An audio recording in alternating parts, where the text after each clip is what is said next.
Saya tidak tahu sejauh mana anda mengikuti perdebatan dalam parlimen, tetapi apa juga perbahasan yang dibawakan sebenarnya, intipati di sebalik hasrat setiap ahli yang berhormat adalah untuk menangani keperluan masyarakat. Dan apabila bercakap soal keperluan masyarakat di peringkat akar umbi, saya kira satu kementerian yang sebenarnya menakungi keperluan semua adalah berkait tentang kerajaan tempatan. Dan itulah kementerian yang kita berikan suluhan pada malam ini.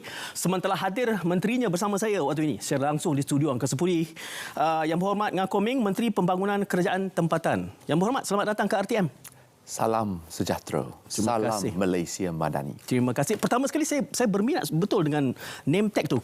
NKM. NKM ini bermaksud nak kebenaran merancang. Okey, senang diingati. KM kebenaran merancang. Okey. Dia memang merupakan salah satu ciri-ciri utama, fungsi utama kerajaan Jabatan Perumahan Negara. Okey. Apa-apa pembangunan mesti ada KM, kebenaran merancang. Ya, saya juga dipesan tadi YB mohon agar diberikan jolokan dipanggil YBKM.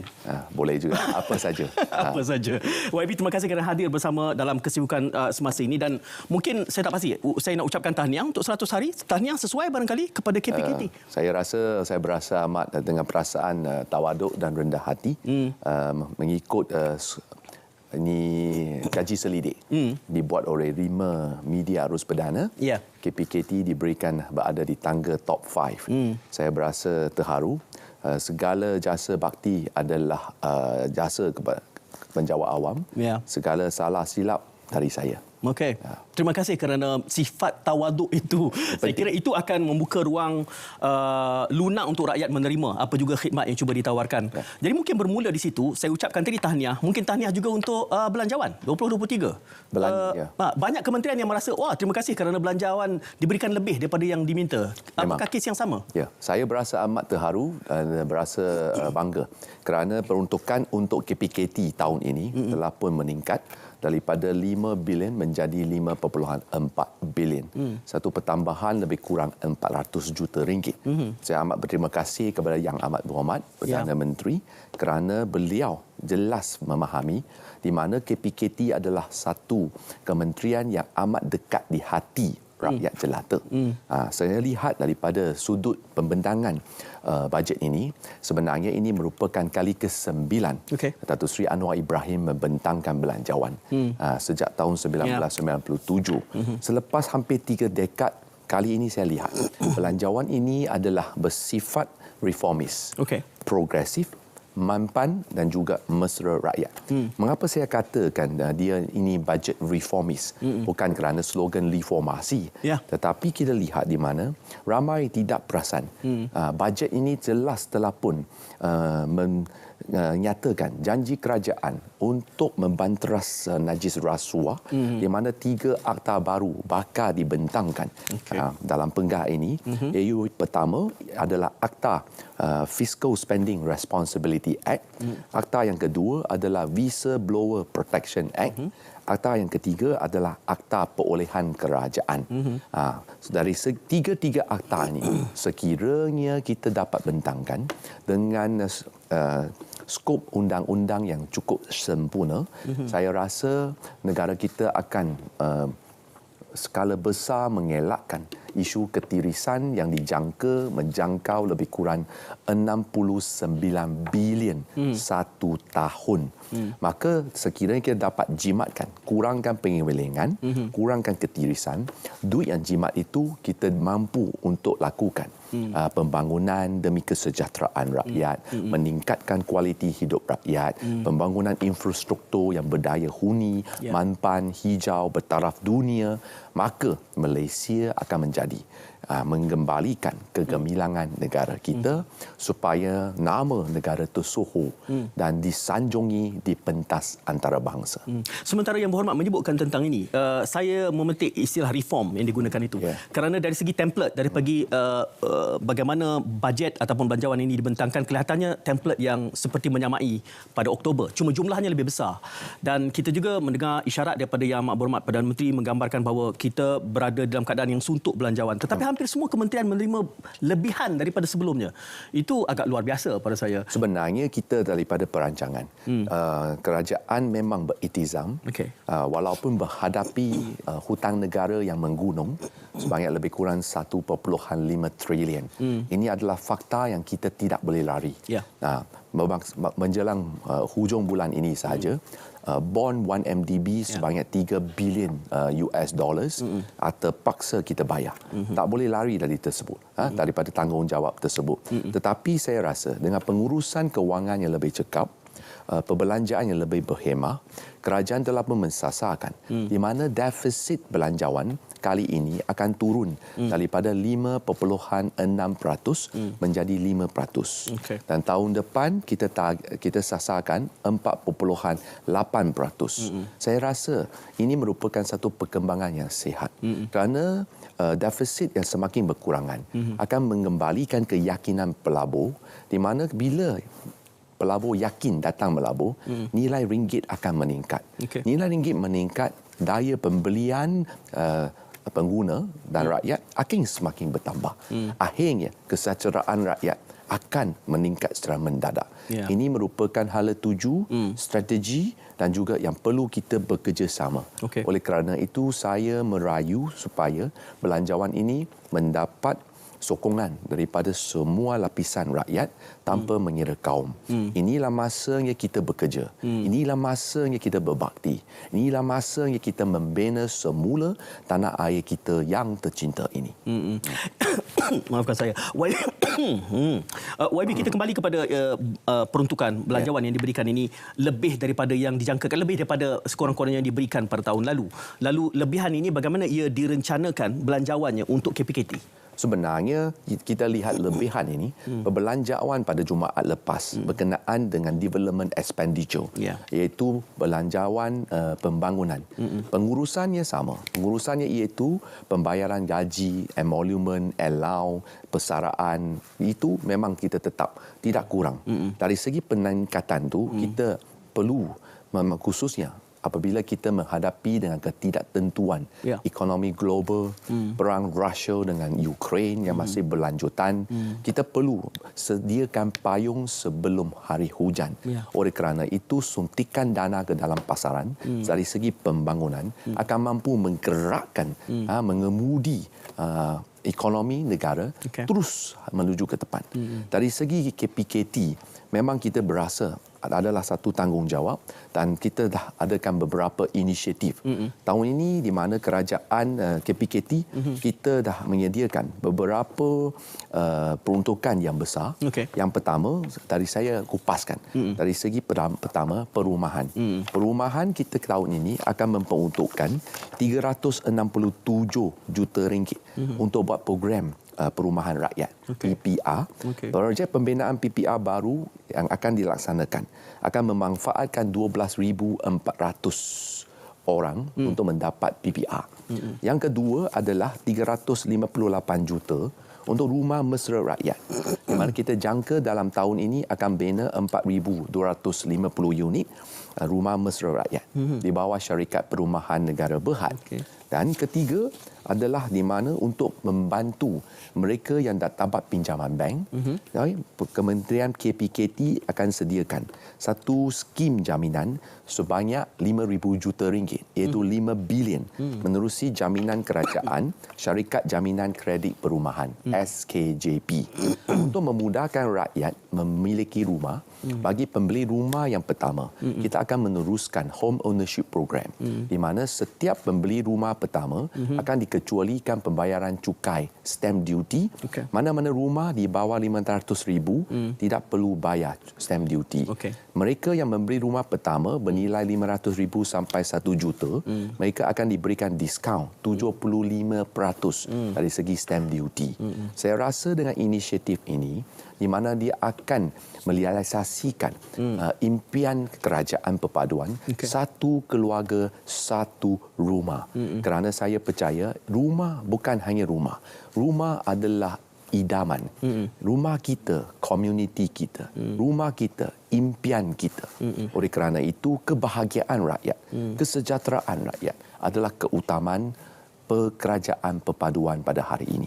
Dan selain daripada segi skim perumahan, tidak lupa juga KPKT tahun ini memberikan fokus selaras dengan visi dan misi yang amat berhormat Perdana Menteri.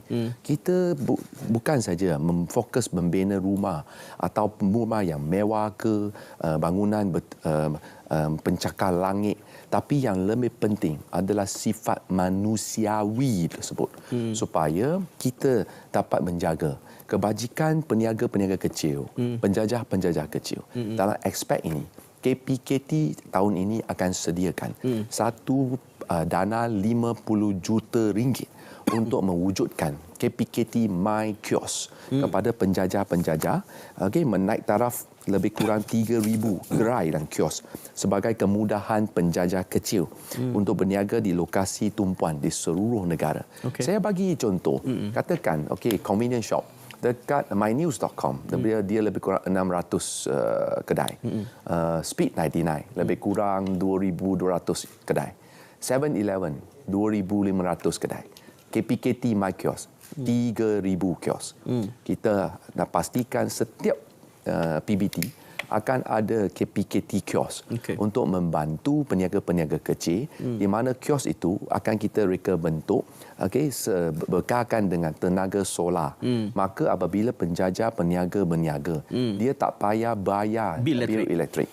Dia adalah mesra alam, tidak perlu bayar bil elektrik, malahan boleh berniaga 24 jam dengan memakai dengan sumber tenaga solar. Selain daripada itu, kita juga tidak pernah lupa mereka yang duduk di PPR bertingkat, di bangunan bertingkat. Tahun ini kita ada satu peruntukan istimewa sebanyak 50 juta ringgit. KPKT beriltizam supaya kita dalam tempoh yang begitu singkat sekali, kita akan menggantikan lift-lift yang sudah dive, yang sudah rosak, bersama dengan ruang untuk masuk ke dalam lift. Kita akan laksanakan penukaran 70 lift sebagai fasa pertama dalam tempoh 9 bulan ini. Jika berjaya, misi ini berjaya, tahun depan kita akan memohon lebih lagi supaya mengikut wawasan saya, setiap tahun kita pasang 100 sekurang-kurang 100 lift baru di PPR. Maka 5 tahun ini sekurang-kurang kita dapat 500 lift baru akan membawa manfaat kepada, jika satu lift memberikan khidmat kepada 1,000 orang. 500 lift, 500,000 penghuni PPR akan mendapat manfaat daripada lift canggih yang mesra dengan penduduk. Yang itu, selain daripada itu, kita pun kita faham perumahan kita jaga, penjajah kecil kita jaga, penduduk-penduduk di PPR kita jaga. Tidak lupa juga sangat penting internet. Kerajaan ini, KPKT telah menetapkan bekalan elektrik, bekalan air dan bekalan internet sebagai khidmat asas, perkhidmatan asas. Mana-mana pembangunan yang baru perlu dibekalkan kemudahan internet, 5G. Saya bagi contoh, tahun ini KPKT beriltizam supaya 56 PPR akan dipilih untuk memberikan internet percuma, di mana setakat bulan April tahun ini kita telah pun membelanjakan 22 juta ringgit, di mana 53,000 penghuni PPR telah pun diberikan bekalan internet 5G oleh primatelecomunication.com, di mana mereka akan menikmati khidmat internet percuma selama 9 bulan. Selepas 9 bulan, Prima akan bagi dia option A, B, C. Mereka boleh melakar khidmat dengan harga yang lebih murah dari harga pasaran, tetapi kelajuan yang lebih tinggi kerana subsidi kerajaan. Oleh kerana itu, saya percaya menjelang akhir tahun ini, 56 PPR yang merangkumi lebih kurang 100,000 penghuni PPR di seluruh negara akan menikmati bekalan internet yang percuma selama 9 bulan. 9 bulan. Lepas itu kita lihat ini adalah fasa pertama. Saya percaya dengan khidmat internet ini bukan saja dia akan membantu penghuni untuk melakar internet, sebenarnya kita memberikan ruang dan peluang kepada dia untuk membuka online business. Dia boleh buka online store. Sepatutnya oleh kerana itu sekiranya rakyat kali ini dapat perasan Kerajaan Perpaduan mengambil inisiatif dan pendekatan baru, kita bukan saja nak bagi subsidi, tapi yang lebih penting adalah kita membina upaya. Pembinaan upaya tu, just like the English idiom say, instead of giving fish, you must teach people how to fish. Itu lebih penting. Baik, YB, kita akan berehat seketika dan akan sambung lagi. Saya tahu ada banyak lagi yang ingin kongsikan. Dan saya juga ada banyak soalan daripada setiap butiran yang berhormat kongsikan tadi. Tapi masanya untuk kita berehat seketika dan disambung seterusnya selepas kita berjeda.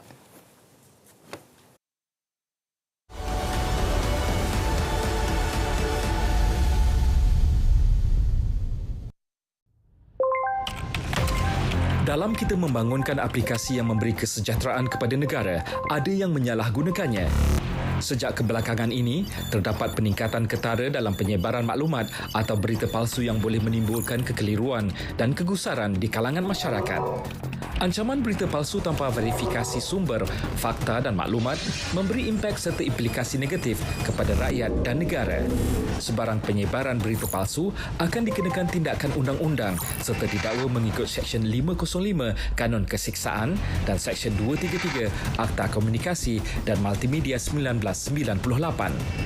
Denda maksimum RM50,000 atau penjara tidak melebihi 1 tahun atau kedua-duanya dan juga denda selanjutnya setiap hari kesalahan berjumlah RM1,000. Bersama, cegah berita palsu. Sebar fakta, bukan dusta. Tidak pasti, jangan kongsi.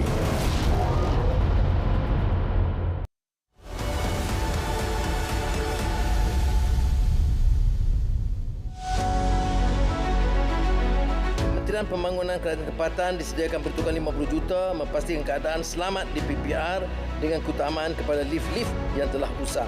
Pembaikan lift ditingkatkan pada RM1.2 juta kerana jumlah RM500,000 yang diperuntukkan sebelumnya itu tidak mencukupi. Kerajaan menyediakan capaian internet percuma di 56 PPR terpilih untuk manfaat komuniiti setempat.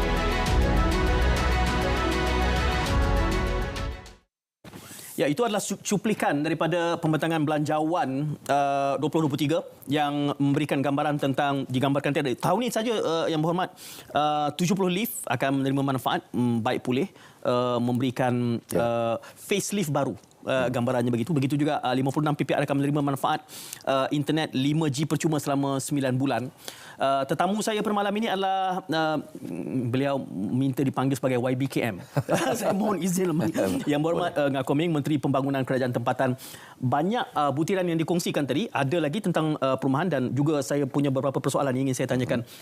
Lagi tentang perumahan di bawah tentang perumahan kali. Selain daripada yang saya kupaskan tadi, sebenarnya kita juga menekankan kepentingan kanak-kanak yang duduk di PPR.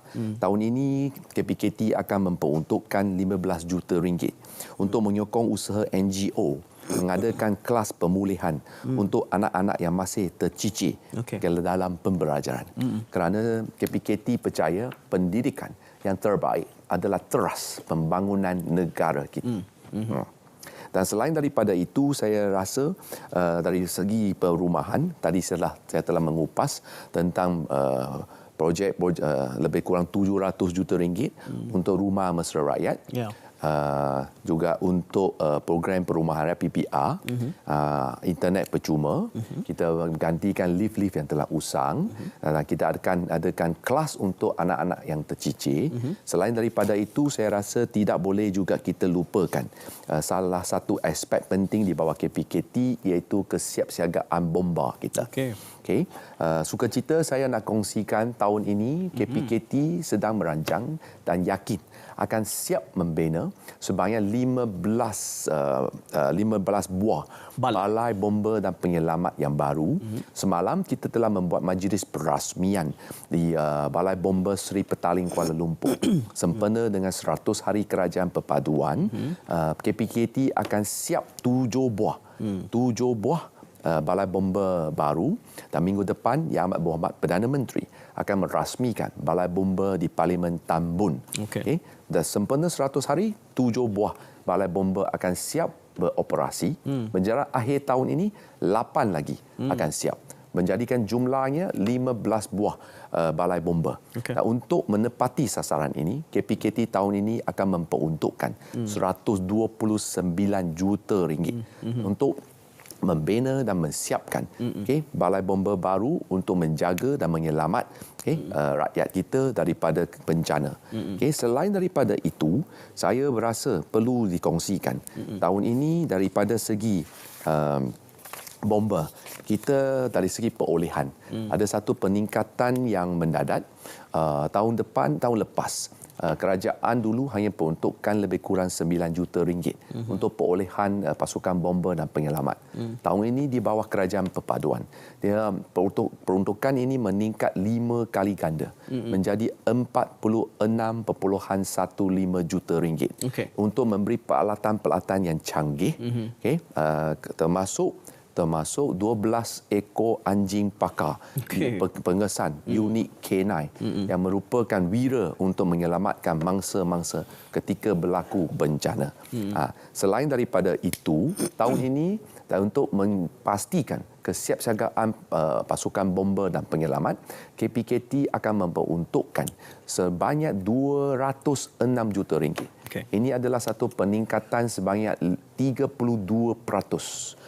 Kesemua duit ini kita akan pastikan setiap sen yang beli belanja oleh KPKT wajib menepati beberapa kriteria.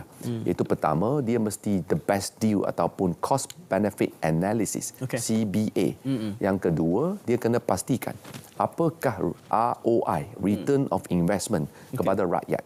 Kerana duit yang dibelanja ini sekarang, dana yang dibelanja adalah hasil titik peluh dari rakyat.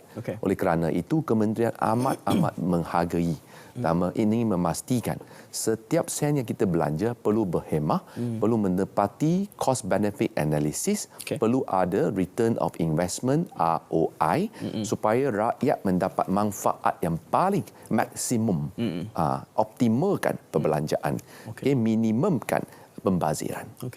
YB, semua pembentangan bajet ini ada beberapa dimensi yang menarik untuk saya ungkit dan bangkitkan adalah kerana pembentangan belanjawan ini dilakukan pada akhir Februari.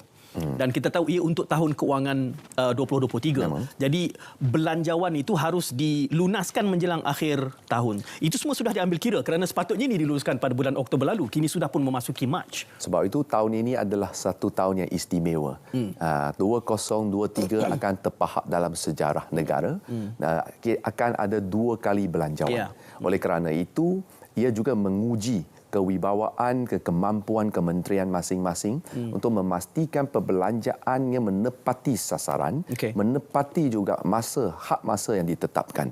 So, oleh kerana itu, KPKT minggu ini telah menumbuhkan jawatan kuasa khas untuk memantau, untuk melaksanakan segala inisiatif-inisiatif baru.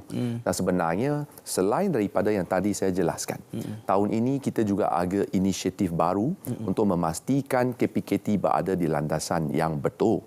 Selain daripada sektor perumahan, kita nak pastikan semua PPR akan bercirikan beberapa kriteria yang penting, iaitu dalam izin, the livability, connectivity, sustainability, and a good community. Kita nak pastikan PPR yang dibina bukan lagi tercorok ke bawah, tetapi dia PPR baru yang bakal dibina ada bercirikan, berteraskan ada unsur-unsur komersial. Saya bagi contoh, PPR baru bakal dibina, di bawah tingkat bawah, dia ada kedai-kedai convenience shop, ada institusi bank. Maka amatlah senang untuk penduduk, dia turun saja rumah dia, terus masuk kedai. Waktu malam berasa lapar, boleh masuk terus pergi Speed 99, 7-Eleven ataupun My Kiosk. ATM untuk ambil. Sebab itu saya rasa dengan perancangan perumahan yang berdaya huni, mesra pelanggan, mesra alam, saya rasa di mana kita mampu mengubah wajah daripada segi kota, our skyline and also the community. Oleh kerana itu saya rasa terpanggil untuk memohon jasa baik semua penghuni di kawasan PPR. Jagalah kebersihan. Kerana kebersihan adalah tanggungjawab kita bersama. Elakkan vandalisme. Bayarlah maintenance fees supaya duit itu dapat digunakan untuk meningkatkan prasarana, untuk menyelenggarakan semua infrastruktur, common facility yang ada. Ini semua adalah demi kebaikan. Oleh kerana itu, Kementerian sekarang bercadang untuk mengadakan kursus pra-penghuni kepada mereka yang nak berduduk di strata title bertingkat tinggi. PPR. Supaya mereka faham sebenarnya kita ada hak, tetapi haknya datang bersama dengan tanggungjawab. Tidak boleh ada hak tanpa tanggungjawab, maka komuniti kita tidak dapat bukannya berdaya huni dan kita perlu supaya satu komuniti yang mempunyai kesedaran sivik yang tinggi supaya kita dalam segi pengurusan sampah ke daripada kebersihan ke semua kita jaga bersama sebagai keluarga, sebagai harta kita, milik kita bersama. Selain daripada itu, tahun ini KPKT telah menetapkan 7 fokus utama yang kembali kepada fundamental. Back to fundamental. Pentingnya adalah kita telah pun menyarankan kepada seluruh negara 155 pihak berkuasa tempatan. Di mana tahun ini penilaian YDP Datuk Bandar akan berasaskan kepada prestasi mereka memberikan khidmat asas yang terbaik kepada rakyat. Apa itu khidmat asas terbaik kepada rakyat? Iaitu jalan raya yang rata, longkang yang bersih, lampu yang terang, tandas awam yang bertaraf BMW. Apa itu tandas BMW? Bukan kereta mewah, tetapi bersih, menawan dan wangi. Ini sangat penting dan kita rasa tahun ini kita pun akan memberikan anugerah Toilet of the Year Award. Mengikut kategori masing-masing, restoran, hotel, kedai mamak dan lain-lain lagi. Selain daripada itu, untuk memberikan lampu jalan yang terang, KPKT bercadang untuk bekerjasama dengan Majlis Agama Islam dan Istiadat Melayu Negeri Perak untuk menggunakan duit wakaf. Saya bagi contoh, cadangannya KPKT bagi $1 juta. Majlis Agama Islam derma $1 juta. Kita kumpulkan dana bermula daripada Bandar Diraja Kuala Kangsar. Memasang lampu-lampu jalan menggunakan tenaga solar. Supaya dia bukan saja terang di waktu malam, tetapi dia mampan, mesra alam, cost efektif, tak payah bayar bil elektrik. Saya jangka sekiranya ini model baru, inisiatif baru ini berjaya di seluruh Malaysia, KPKT akan cuba bekerjasama dengan semua majlis agama Islam di semua negeri supaya kita nampak ada kebersamaan, kita nampak ada lonjakan daripada model. Selain daripada itu, KPKT tahun ini menerusi peruntukan BP1, kita juga bercadang, kita lihat semua pasar awam di negara kita. Kita akan mengkaji, ada juga pasar awam yang berciri mempunyai potensi untuk dibangunkan sebagai destinasi pelancongan. Saya bagi contoh, Pasar Besar Taiping akan bakar menjelang tahun depan, iaitu ulang tahun ke-150 pembukaan Bandar Warisan Taiping. Pasar Besar Taiping akan menjadi pasar warisan negara yang pertama. Dan dia boleh dibangunkan sebagai satu tarikan pelancongan. Dan KPKT sedang mencari akan memberikan peruntukan kepada PBT untuk naik taraf pasar-pasar ni yang bukan saja menjadi tumpuan komuniti, tetapi dia haruslah menggambarkan image komuniti tersebut. Pasar besar ataupun pasar-pasar baru yang bakal dibina perlu memenuhi beberapa ciri. Pertama, dia adalah mampan mesra alam. Kedua, ada Green Building Index. Seperti ada rainwater collection system. Dan ini kita sedang buat pilot project dekat Pasar Pinji, Ipoh. Majlis Pecah Tanah dah buat. Kita akan mulakan dan pastikan mana-mana pasar baru, KPKT sekarang ada satu inisiatif baru. Untuk jadikan pasar ini destinasi pelancongan, kita bercadang untuk mengadakan pertandingan reka bentuk yang dianjurkan oleh Pertubuhan Arkitek Malaysia supaya semua pasar-pasar yang bakal dibina oleh KPKT nanti cantik, molek, dan boleh dibangunkan sebagai satu destinasi pelancongan, menambah pendapatan penduduk, meningkatkan pendapatan PBT juga. YB, ada banyak soalan susulan saya kerana banyak butiran di sini. Tapi saya nak usik satu dulu. Pasar Pinji, Taiping, Terang pun di Kuala Kangsar, semua perak ni YB. Itu nanti YB akan sentuh. Selepas kita berehat seketika. Kita berehat dahulu YB. Akan disentuh selepas ini. Boleh.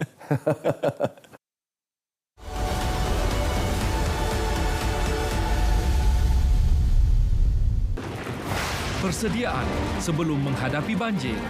Peka terhadap amaran banjir. Simpan dokumen penting dan sediakan beg kecemasan. Bersedia untuk berpindah sekiranya diarahkan pihak berkuasa. Langkah-langkah dilakukan semasa banjir. Dapatkan maklumat situasi terkini daripada sumber yang sahih. Berpindah segera apabila diarahkan. Jangan sentuh mana-mana peranti elektrik dalam keadaan basah. Jangan cuba harungi air deras. Langkah-langkah dilakukan selepas banjir. Jangan hampiri talian elektrik yang putus atau jatuh. Elakkan memakan makanan yang terkena air banjir. Elakkan terdedah kepada air banjir supaya tidak dijangkiti penyakit berjangkit bawaan air. Pulang ke rumah hanya setelah situasi disahkan selamat.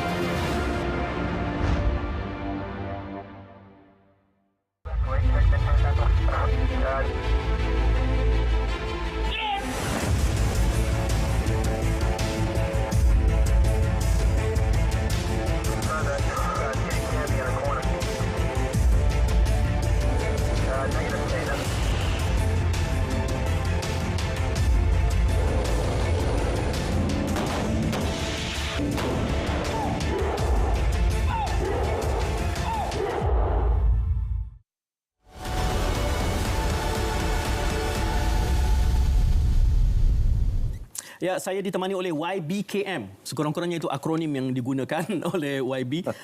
Yang berhormat Ngah Koming, Menteri Pembangunan Kerajaan Tempatan. Banyak butiran dan perincian yang tadi, sekurang-kurangnya saya orang Perak, saya suka. Tapi saya usik YBKM tadi sebelum kita berjeda seketika tentang beberapa contoh premis yang dibangunkan, lampu terang di Kuala Kangsar, kemudian pasar warisan di Taiping, lepas tu Pasir Pinji, dibangunkan konsep penuaian hujan. Kedengarannya seperti semua di Perak ni. Saya orang Perak, saya suka. Bolehkah saya terang? Saya Menteri KPKT untuk satu Malaysia. Cuma contoh yang saya bagi tadi, saya pakai contoh di negeri Perak. Sebenarnya pasar yang paling canggih yang bakal dibangunkan adalah di Bukit Mentajam. Bukit Mentajam telah pun diperuntukkan 24 juta ringgit. Kita akan anjurkan pertandingan reka bentuk The Best Design Award bersama dengan Pertubuhan Arkitek Malaysia. Dia komponen pasar tersebut, dia akan ada Creative Art Center dalam pasar tersebut. Dia ada juga multi-level parking, ada juga lorong belakang yang boleh dijadikan destinasi pelancong dan lain-lain. Selain daripada negeri Pulau Pinang, Perak dan lain-lain, sebenarnya dalam bulan ini kementerian akan turun ke negeri Kelantan untuk merasmikan pasar Tok Kenali, yang menelan belanja 5 juta ringgit. Oleh kerana itu saya nak tegaskan, kerajaan perpaduan ini adalah kerajaan yang berkhidmat untuk semua. Tiada yang tertinggal, tiada yang terpinggir. Semua negeri kita jaga dengan adil dan saksama. Kelantan, Terengganu, Kedah, Pulau Pinang, Sabah, Sarawak, Perak kita layan sebagai ahli keluarga sendiri. Oleh kerana itu saya perlu tegaskan, semua peruntukan yang kita buat adalah berdasarkan kepada keperluan serta keupayaan kementerian. Oleh kerana itu kita bersikap profesional dan berkecuali dalam aspek pengagihan untuk pastikan kita jaga rakyat kita tanpa kira kaum, tanpa kira agama. Yang penting kita semua adalah bangsa Malaysia. Yang berhormat, disebutkan tadi, saya ada beberapa sebenarnya banyak soalan susulan kerana butirannya ada banyak tadi. Misalnya tentang geran ataupun mungkin sifatnya bukan geran, peruntukan padanan satu-satu. contoh tadi kepada Kuala Kangsar. Ya. Adakah ini accounted for di dalam belanjawan ini dan sejauh mana model ini akan dikembangkan di seluruh PBT Saya yang rasa adalah penting. Ada dengan orang putih kata 1,000 miles journey begin with a single step. Ini merupakan cadangan kementerian. Okey. Kita pilot project. Kita bekerja sama dengan Majlis Agama Islam menggunakan duit wakaf dengan peruntukan kementerian. Okey. 2 in 1 we combine kerana selaras dengan status tagline kementerian iaitu #Stronger Together. We are stronger if Yeah. we are together. Yeah. Oleh kerana itu, jika model ini berjaya, ia bolehlah diperluaskan ke semua negeri yang mempunyai kemampuan kerana ini adalah sangat baik.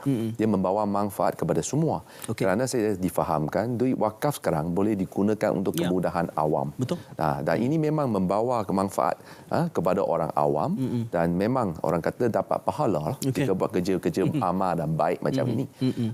Saya satu lagi isu yang perlu saya sentuh Okey. adalah tentang pengurusan sisa pepecah. Saya perlu rasa terpanggil.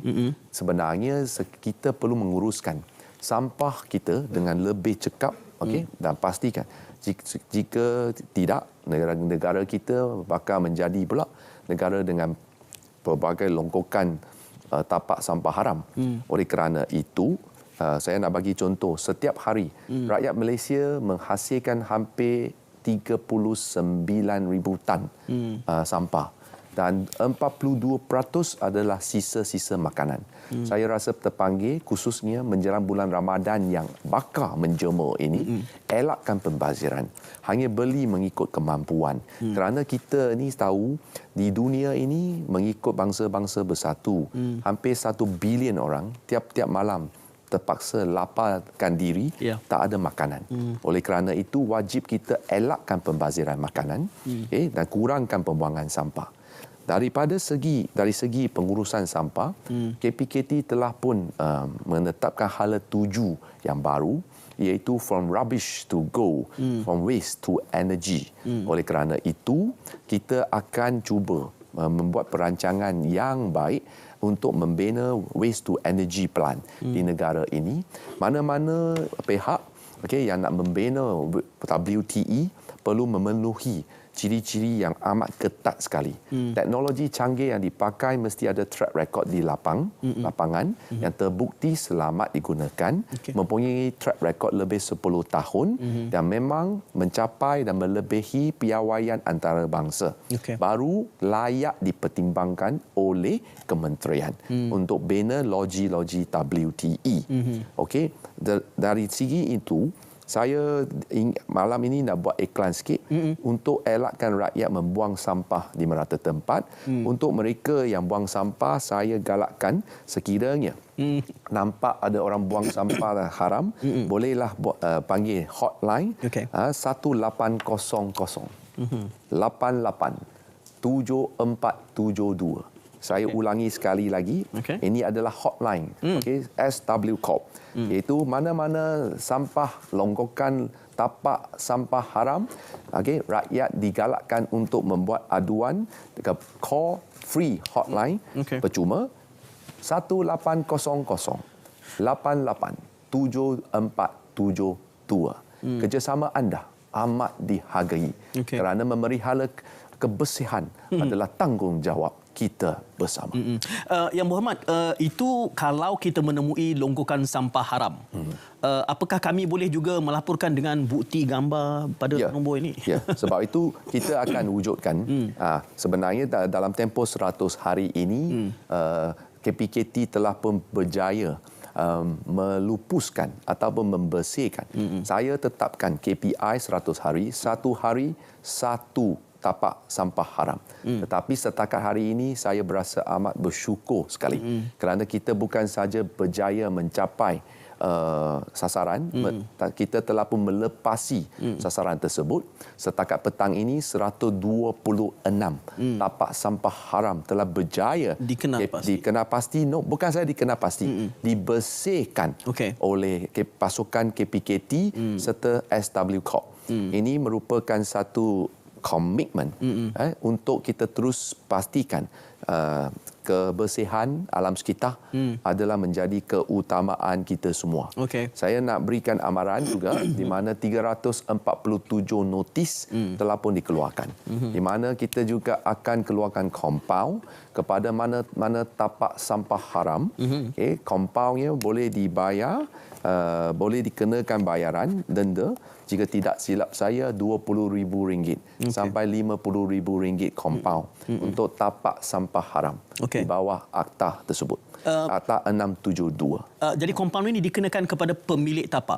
Terpaksa kita terpulang kepada keadaan. Kita akan siasatan akan dibuat. Kita tahu ada juga sindiket-sindiket yang cuba membuang khususnya sisa-sisa kilang di tapak sampah yang tidak dibenarkan.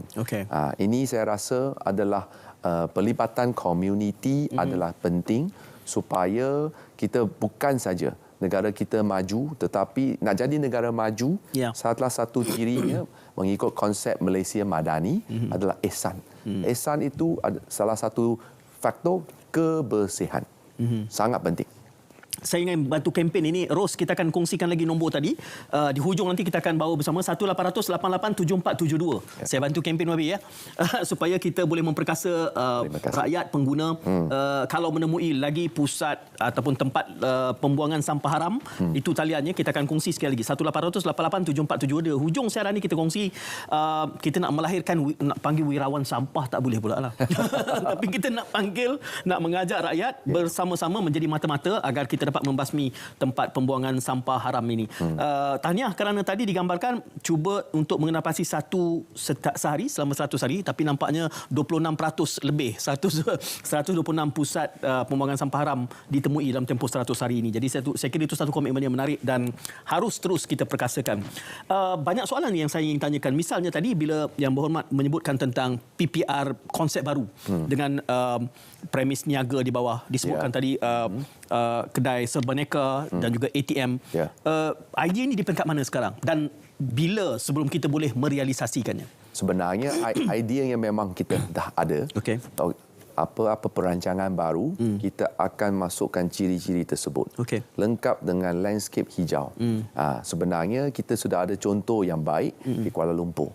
Salah satu PIPAM, projek perumahan awam, penjawat awam di Desa Pak Kuala Lumpur.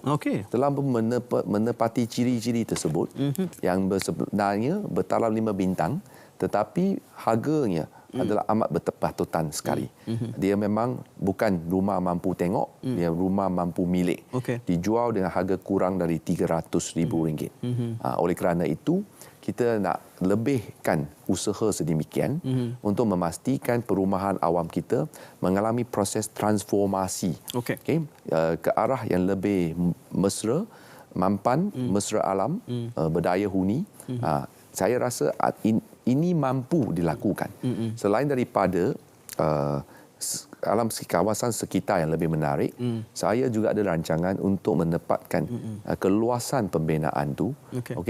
Haruslah menepati sekurang-kurang 3 bilik 2 tandas atau 3 bilik 3 tandas untuk menampung keperluan keluarga-keluarga yang mempunyai ramai anak, dia supaya dia duduk lebih selesa. Maka ini adalah salah satu usaha dan komitmen KPKT untuk menawarkan yang terbaik kepada rakyat yang dikasihi. Yang Berhormat ya, mungkin dalam konteks membina konsep untuk PPR, PPAM itu mungkin lebih mudah. Tetapi saya melihat apabila kita bercakap soal bidang kuasa pihak berkuasa tempatan, saya selalu menyebutkannya bahawa kita perlu mengasuh supaya ada design thinking. Supaya apa juga perancangan di peringkat PBT itu mengambil kira elemen-elemen dan juga trajektori masa depan. Big data misalnya. Tadi disebut soal penilaian baru terhadap kepimpinan PBT dan juga khusus kepada yang bakal memasuki PPR. Ini satu elemen yang saya kira perlu diperkasakan di bawah KPKT. Ya, memang kita ada banyak inisiatif yang kita akan mulakan tahun ini dengan pilot project dulu supaya kita pastikan ini model inisiatif yang dirancang betul berjaya menghasilkan menepati sasaran maka usaha inisiatif tersebut akan kita perluaskan. Seperti tadilah joint venture dengan wakaf, dengan pembinaan lain-lain, dan bagi kementerian tahun ini untuk menggalakkan penjawat awam, KPKT akan buat pertama kali dalam sejarah. Okey, kita akan memperkenalkan Oscar Award ataupun anugerah kecemerlangan Menteri KPKT yang bakal diadakan pada November tahun ini. Setiap anugerah ini adalah pengiktirafan dan penghormatan tertinggi kepada penjawat awam, warga keluarga dalam kementerian. Kita nak pastikan budaya kecemerlangan dapat disemai di setiap hati naluri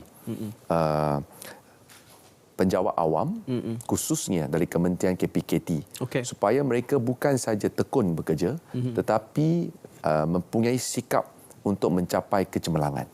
Ia boleh dijadikan teladan yang baik, kerana saya sentiasa percaya buruk dijadikan sempadan, baik dijadikan teladan. Okey, anugerah kecemerlangan ini untuk apa? Untuk pencapaian dalam... Kita ada lebih kurang 10 sampai 12 kategori. Ada anugerah individu, ada anugerah pasukan. Jadi semua pemenang anugerah perlu mencapai integriti, perlu ada rekod yang cemerlang, perlu ada kod etika kerja yang betul-betul mengharumkan nama kementerian serta membawa manfaat yang paling penting rakyat. Mendapat skor kerana kita ada panel yang berkecuali untuk menilai pencapaian tersebut. Saya rasa ini akan membuka satu budaya kerja baru. Sukacita saya kongsikan. Sebenarnya Kementerian KPKT sekarang ada slogan baru. Kementerian ABCD. Dulu di zaman Tun Dr. Mahathir jadi Perdana Menteri, slogannya bersih, cekap, amanah. Sekarang ni KPKT adalah KPKT ABCD. Apa itu ABCD? A adalah adil dan arif. B adalah bersih dan bela. Bela siapa? Bukan bela ahli keluarga. Bela rakyat. C, cekap dan cegas. Kerana mengapa cegas? Kerana badan sihat minda cegas.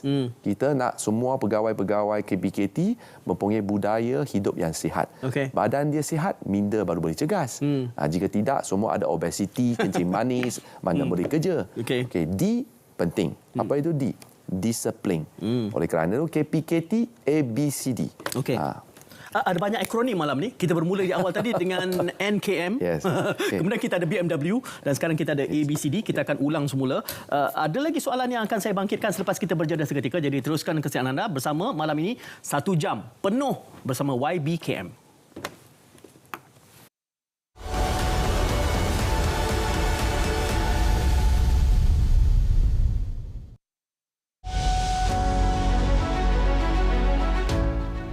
Salah satunya inisiatif Menu Rahmah yang menganjurkan jualan set hidangan pada harga RM5. Alhamdulillah, Menu Rahmah ini dijangka akan terus menerima sambutan yang baik. Maka melalui jualan Rahmah menawarkan barangan asas dengan harga sehingga 30% lebih murah berbanding pasaran, tentunya akan mengawal kos sara hidup. Kerajaan menyediakan RM100 juta untuk menjayakan program jualan Rahmah di setiap kawasan parlimen. Kerajaan juga akan meningkatkan keperuntukan sebanyak RM200 juta kepada RM225 juta bagi memperluas program pengedaran barangan keperluan asas ke 25 kawasan baru, antaranya di Paluh dan Pasir Sarawak, Pasir Raja Terengganu dan Kuala Krai Kelantan.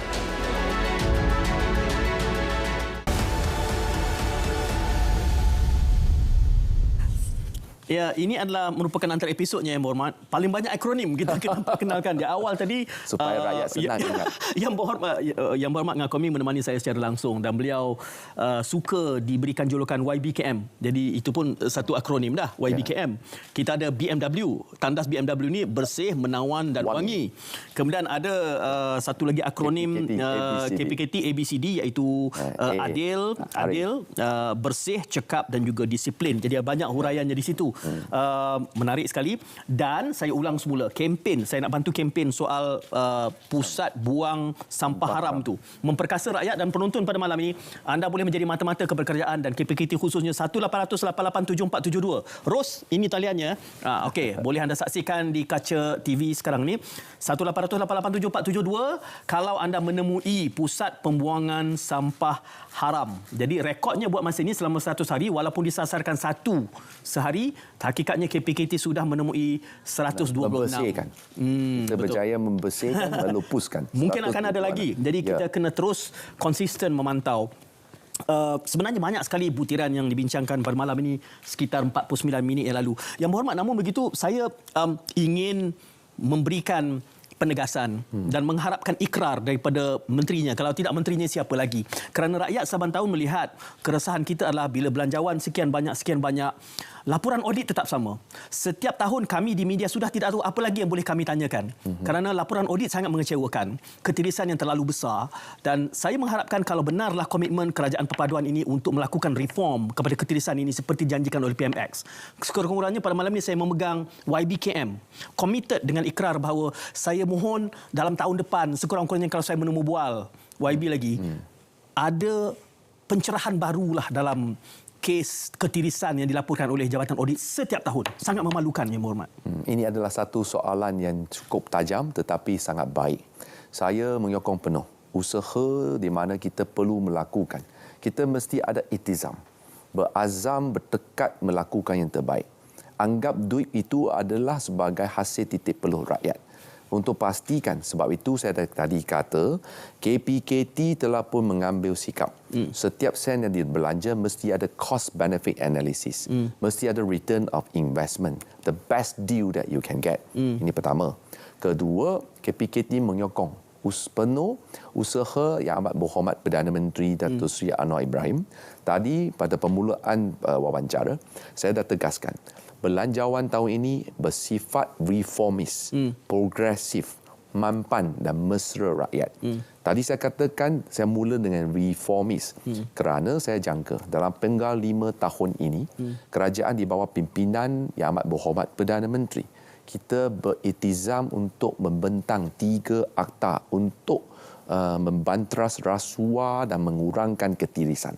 Iaitu, saya ulangi, Akta Fiscal Spending Responsibility Act. Kedua, Whistleblower Protection Act untuk melindungi mereka yang telah memberikan info untuk mengurangkan penyelewengan. Dan yang ketiga adalah Akta Perolehan Kerajaan. Sekiranya kita mempunyai rangka undang-undang ini yang sempurna, maka saya berdoa. Jika boleh, saya minta Syed malam ini buat solat hajat supaya tidak ada ketirisan berlaku. Tahun depan 2024, laporan Ketua Audit Negara cantik molek. Ini adalah impian saya juga. Kerana kita dah lihat terlalu banyak pembaziran dan ketirisan. Dan ini sebenarnya orang Melayu kata di mana ada kemahuan, di mana ada jalannya.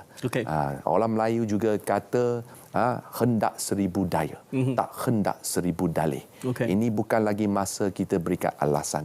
Inilah masanya kita mempunyai tekad menunjukkan komitmen penuh, berganding bahu bersama Perdana Menteri, membina semula tanah air kita yang tercinta ini.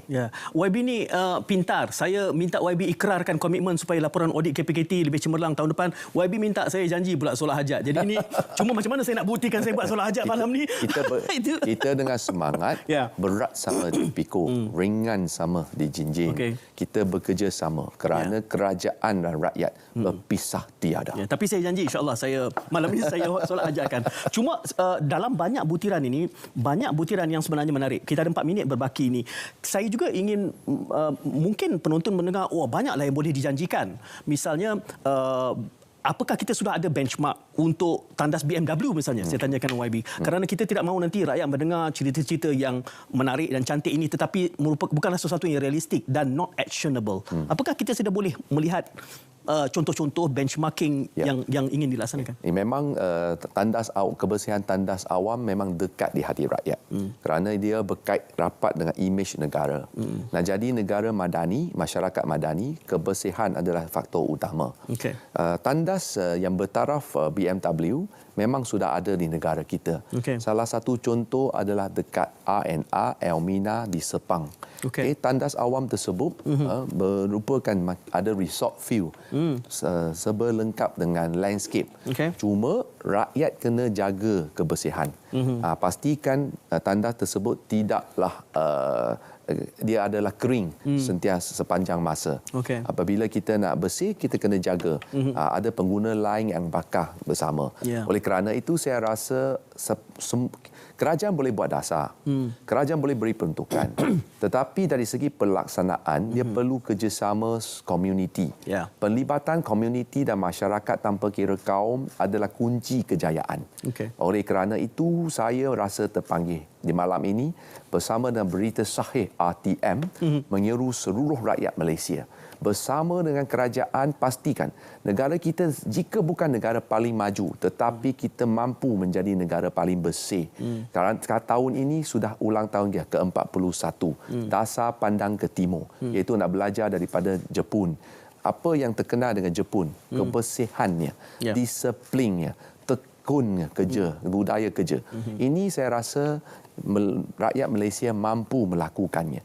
Sekiranya kita mahu hendak 1000 daya, tak hendak 1000 dalih. Ya. Nasib baik YB tidak memaksa saya pergi ke Elmina Sepang untuk buktikan pula. Kita sudah ada gambar. Banyak tekanan diberikan kepada saya pada malam ini YB. Tetapi saya yakin apa juga semangat dari peringkat YB juga harus disambut oleh semangat daripada rakyat yang juga inginkan perubahan ini. Kerana tadi digambarkan tentang bila dicakap soal lift, kita juga tahu sebelum ini ada kes pengguna perumahan yang tidak komit dengan apa juga bentuk pembiayaan yang perlu dilunaskan. Jadi saya kira itu juga perubahan sikap di peringkat rakyat harus kita gesa. Jadi antara yang telah kita gesa tadi, sekali lagi Ros kita kongsikan SW Corp, ini taliannya untuk anda menjadi mata-mata supaya kita boleh kita tunjuk lagi sekali? Mana nombornya? Boleh. Ros kata boleh. Kita kongsikan banyak kali, Ros. Jangan risau. Kita kongsikan 1-800-88-7472. Ini telah pun disebutkan oleh Yang Berhormat KM tadi, YB KM.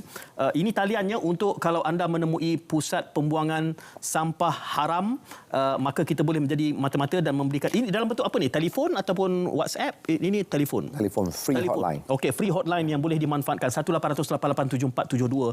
Saya kira mungkin dalam 1 minit yang berbaki ini, harapan YB dengan kesempatan rakyat menonton pada hari ini supaya mereka bersama-sama membantu KPKT.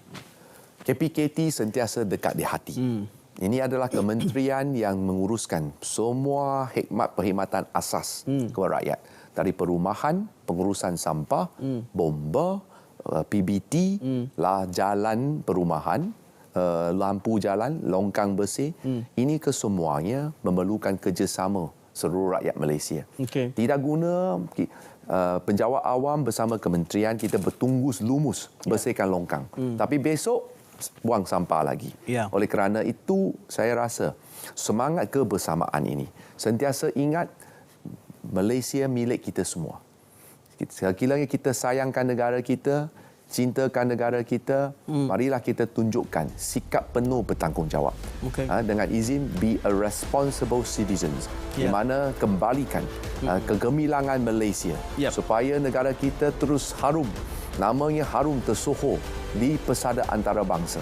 Jadikan seorang rakyat Malaysia yang penuh bertanggungjawab bersama kita membina semula tanah air kita yang tercinta ini.